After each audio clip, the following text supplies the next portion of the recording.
আজ 8 দিন হলো বাপের দেশ থেকে বিয়ের কার্ড এসছে। আজকে আমি যাব, আমাকে একটু সাজিয়ে দাও, আর সঙ্গে তুমিও চলো। ওইখানে গিয়ে কি আমার মান সম্মানটা নষ্ট করব? ওইখানে আমি যাব না। ওইখানে গিয়ে 1 টাকাও আমাকে দেবেন না। ওইখানে সবার সামনে ভিখারির মতো গুড়গুড় গুড়গুড় করতে হবে।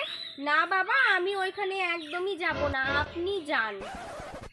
তাহলে তোমার মেকআপ ড্রেসপত্র দিয়ে আমাকে সাজিয়ে দাও।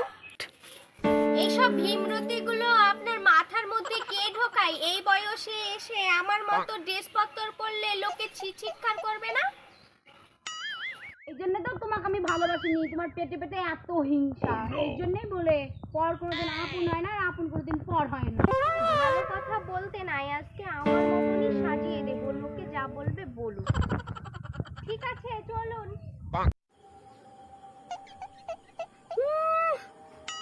বুড়ো বয়সে শখ কত, আমার মতো সাজবে। নিশান্ত, যা না, যা যা, পাড়ায় একবার যা, লোকে থু থু দেবে, থু থু করে থু থু দেবে। যা না, যা, তুই যা।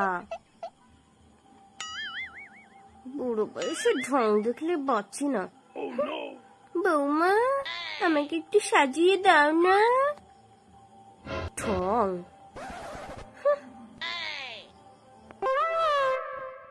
দেখুন মা কেমন। ওয়াও, দেখো দিদি আমাকে সেজে কত সুন্দর লাগছে। তুমি তো হিংসাতে সাজিয়েই দাও না। তো বলো তো বন্ধুরা, আমাকে সেজে কেমন লাগছে? কমেন্ট করো, হ্যাঁ আমাকে কেমন লাগছে।